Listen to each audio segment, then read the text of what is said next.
Pour ce dernier volet du portrait de Boris, comme vous pouvez le voir, il n'y a plus de portrait, alors je vous retrouve de suite.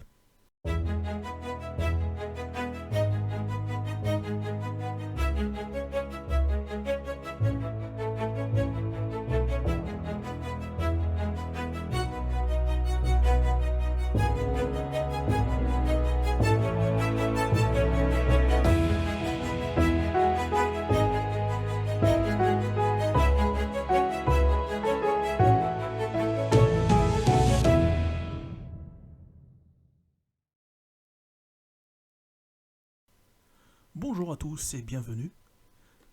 Encore une fois, bienvenue aux nouveaux abonnés qui sont assez nombreux cette dernière semaine. Alors non, je n'ai pas effacé le portrait de Boris, donc vous avez peut-être eu un aperçu assez rapide au démarrage. J'ai masqué tous les éléments, donc les deux portraits, et je suis en train de créer un fond indispensable pour la mise en valeur du tableau. Donc on poursuit tout simplement. Alors cette mise en valeur est vraiment importante. Donc vous avez remarqué sur l'ancienne vidéo, les couleurs étaient assez approchantes, que ce soit le fond du tableau, les teintes utilisées pour les portraits. Donc on ne peut pas se permettre de laisser ça de cette façon. Il faut impérativement apporter des couleurs, des nuances qui vont mettre en valeur l'ensemble. Là le but est de mettre en valeur le portrait de Boris, non pas le mien. Mais il faut que l'ensemble puisse ressortir suffisamment. Donc vous allez voir, et vous voyez déjà, je suis parti sur des couleurs, donc une base violette. Alors certains vont peut-être se demander pourquoi utiliser cette couleur-là. Alors ça n'est pas la seule bien sûr, mais c'est important pour cette mise en valeur d'utiliser des couleurs complémentaires. Et comme dans l'ensemble du portrait on a des couleurs orangées, pour le mien aussi, je vais donc utiliser en couleur complémentaire le violet.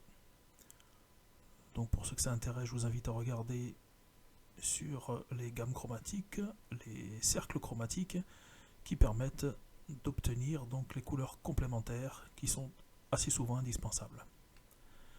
Alors j'utilise cette technique à l'aérographe parce que c'est quelque chose de plus rapide et ça me permet de faire des nuances aux endroits voulus. Alors on enlève le tout. Alors vous allez remarquer que j'ai fait des petits oublis, donc je vais remasquer, corriger légèrement. En attendant, alors regardez bien, le portrait est mis en valeur pourquoi ? Parce que je n'ai pas utilisé une couleur unique, mais 3 couleurs, et cette couleur, violette, traverse en fin de compte le tableau de part en part pour mettre en valeur le portrait du sujet. Voilà, donc ça permet de créer du volume, de la profondeur, de mettre en valeur le portrait et également d'attirer l'œil sur le sujet central.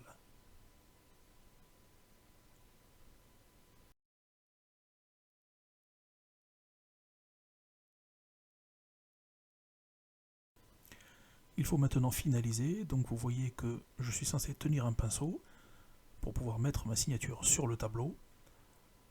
Donc encore une fois, j'utilise le ruban de masquage qui est intéressant. Ça me permet de cibler vraiment la partie qui m'intéresse. Donc là, comme je dois faire un pinceau, hein, voilà.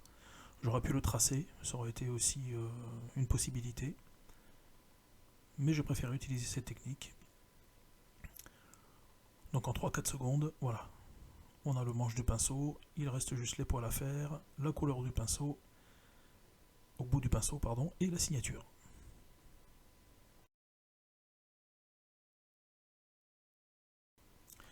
Pour l'aspect purement technique, n'oubliez pas de retourner voir donc, la vidéo précédente et de comparer donc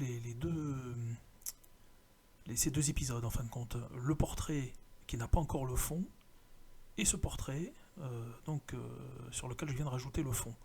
C'est vraiment important de voir cette différence parce que des fois, d'un tableau à l'autre, voilà, on manque un peu de profondeur ou alors on a des éléments qui sont pas suffisamment mis en valeur. c'est important que vous voyez la différence. Donc n'hésitez pas à retourner sur la vidéo précédente, quitte à ouvrir 2 pages sur votre explorateur, et comparer les deux images. Donc c'est complètement différent. Et vous allez voir par contre que le portrait, automatiquement, toutes les nuances qui sont posées sur le portrait sont beaucoup plus mises en valeur dès qu'on crée un fond. Et remarquez bien que le fond que j'ai fait donne de la profondeur. Ça ne fait pas quelque chose de tout plat. Et ça, c'est dû donc à ces effets de nuances que j'ai mis. Donc le violet qui traverse. Voilà, ça c'est important de faire. Quand vous faites un fond, il ne faut pas faire un fond n'importe comment. Voilà, il faut vraiment créer cette idée de profondeur. Donc on a la profondeur qui est autour du tableau, avec donc ces flous qui sont créés. Une autre profondeur sur le tableau par lui-même. Et vous voyez donc tous ces différents plans. Je suis au premier plan, ensuite le tableau, ensuite le fond. Voilà. Et c'est tous ces éléments qui vont vous permettre d'avoir suffisamment de profondeur dans votre tableau. Malheureusement, je le répète assez souvent dans mes vidéos, beaucoup de peintres ont tendance à négliger ce côté qui est vraiment important. C'est-à-dire qu'ils font de très belles créations, que ce soit par exemple dans les natures mortes, dans des portraits, mais les fonds ne sont pas assez travaillés en fin de compte, ils sont un peu trop négligés, et c'est vraiment dommage. C'est ce qui permet de mettre en valeur un ensemble.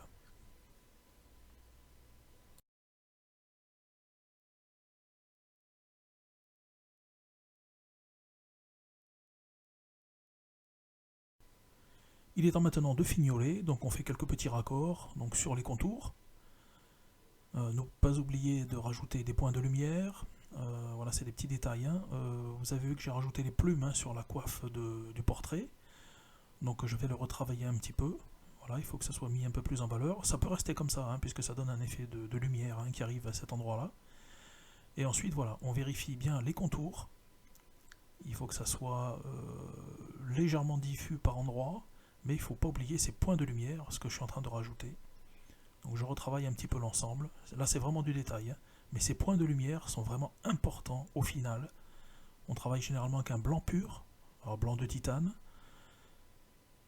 et ça permet de terminer.